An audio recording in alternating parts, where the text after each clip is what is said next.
Question number 45 था, in the adjoining AC circuit the voltmeter whose reading will be zero at resonance is. इसमें voltmeter दिए थे कितने, 5 voltmeter दिया हुआ था। ये पूछा गया था कि जब रेजोनेंस हो रहा होगा इस सर्किट में तब किसका वोल्टमीटर रीडिंग जीरो शो करेगा। कौन सा वोल्टमीटर जो है इसमें वो जीरो रीडिंग करेगा जब रेजोनेंस हो रहा होगा तब। चलो इसको सॉल्व करते हैं। फेज डिफरेंस का डायग्राम जो था वो क्या था, याद करो। जिस तरफ करंट था उसी तरफ वोल्टेज था, किसका, रेजिस्टेंस का वोल्टेज था। ये एक प्रकार से सीरीज एलआर सर्किट है। तो उसमें फेजर डायग्राम किस प्रकार बनता था, जिस तरफ करंट था उसी तरफ रेजिस्टेंस का वोल्टेज था और उससे 90 डिग्री आगे इंडक्टेंस का वोल्टेज था, VL इंडक्टेंस का वोल्टेज था। और उससे 90 डिग्री पीछे किससे, जिस तरफ करंट का डायरेक्शन था उससे 90 डिग्री पीछे VC था, यानी कि कंडक्टेंस का वोल्टेज। ठीक, कंडक्टेंस का वोल्टेज। और रेजोनेंस बोला हुआ है मेनली, सीरीज LCR का केस है। तो रेजोनेंस के समय क्या था, जो VL था, रेजोनेंस के समय VL इक्वल टू VC होता है। याद करो सब लोग, रेजोनेंस के समय VL इक्वल टू VC होता है।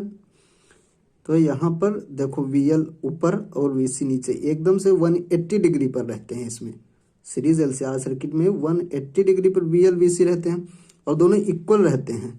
तो ये एक दूसरे को कैंसिल कर देते हैं, VL इक्वल टू VC और 180 डिग्री पर थे, इसलिए एक दूसरे को कैंसिल कर देते। तो जितना VL में ज़्यादा पोटेंशियल होगा उतना VC कम कर देगा, यानी एक में जितना अप होगा दूसरे में उतना डाउन हो जाएगा। तो इन दोनों के अक्रॉस, VL और AC के अक्रॉस, VL और VC के अक्रॉस दोनों को मिलाकर पोटेंशियल डिफरेंस जीरो हो जाएगा। इन दोनों के अक्रॉस एक में जितना अप होगा दूसरे में उतना डाउन हो जाएगा। तो दोनों को मिलाकर, एक का नहीं कि VL का जीरो हो गया, VL का जितना ज़्यादा होगा VC का उतना कम हो जाएगा, कम कर देगा, इसलिए दोनों को मिलाकर जीरो हो जाएगा। तो जो टोटल V होगा, टोटल वोल्टेज होगा, वो R के क्रॉस चला जाएगा, टोटल R के क्रॉस। जैसे कि यहाँ पर बना हुआ है, जो AC सप्लाई होगी वो जितना वोल्टेज होगा टोटल R के क्रॉस चला जाएगा। VL के क्रॉस जितना जाएगा अब जाएगा, VC उतना डाउन कर देगा, इसलिए दोनों के क्रॉस मिलाकर जीरो हो जाएगा। एक के क्रॉस नहीं, दोनों के क्रॉस जीरो हो जाएगा। इस बात को यहाँ पर समझना था। तो अगर पूछा जाए कि VL के क्रॉस वोल्टेज जीरो होगा, नहीं। जैसे कि V1 जो VL के क्रॉस लगा हुआ, जितना VL का वोल्टेज होगा वही रीड करेगा V1 वोल्ट मीटर रीड करेगा वही। लेकिन VL के क्रॉस होगा ना कुछ, जितना होगा कुछ होगा उतना ही VC के क्रॉस भी होगा, उतना V2 भी हो जाएगा। यानी इन दोनों का रीडिंग जीरो नहीं आएगा, क्योंकि VL का भी कुछ होगा वोल्टेज, VC का भी कुछ होगा। तो V1 भी कुछ को रीड करेगा, V2 भी कुछ रीड करेगा। और देखो V3 टोटल रीड करेगा, जितना यहाँ पर AC सप्लाई दी जाएगी उतना टोटल रीड करेगा, क्योंकि VL और VC के क्रॉस वोल्टेज कोई ड्रॉप नहीं हुआ, ना अप हुआ। तो जितना टोटल दिया जाएगा वो पूरा VL मतलब VR हो जाएगा। जितना वोल्टेज टोटल दी जाएगी, सप्लाई की जाएगी सर्किट में, टोटल वोल्टेज R के क्रॉस चला जाएगा और VL और VC के क्रॉस दोनों मिलाकर जीरो हो जाएगा। इन दोनों में कुछ ना कुछ होगा, इस बात को समझो कि कहीं पूछा जाए बस एक का क्रॉस जीरो कर दो, दोनों का कुछ ना कुछ होगा। लेकिन जितना एक का होगा उतना दूसरे का होगा, जितना एक अप करेगा उतना दूसरा डाउन कर देगा। इसलिए इन दोनों का मिलाकर जीरो हो जाएगा। तो यहाँ पर देखो V1 का भी कुछ होगा और V2 का भी कुछ होगा और V3 का टोटल होगा, जितना टोटल दिया गया था उतना टोटल होगा।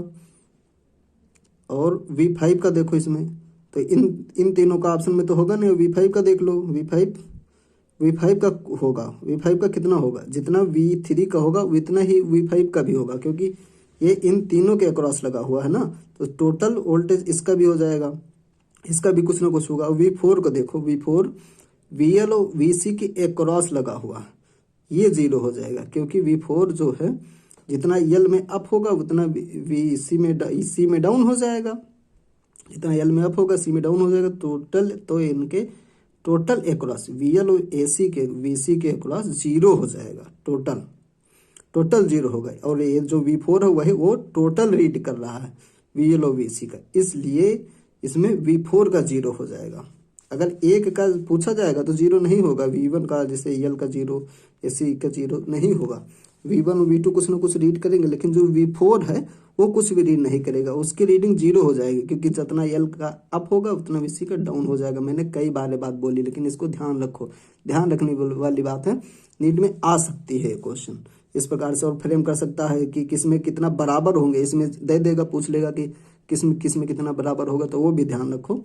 इसलिए इसका आंसर 4 सही हो जाएगा, इसका आंसर 4 सही हो जाएगा। V4 रीडिंग 0 शो करेगा, क्योंकि V1 V2 इक्वल हो जाएंगे और कट जाएंगे, क्योंकि अपोजिट फेज में है। फेजर डायग्राम से समझ में आ गया होगा। इस प्रकार इसे सॉल्व करना था, समझने वाला क्वेश्चन था।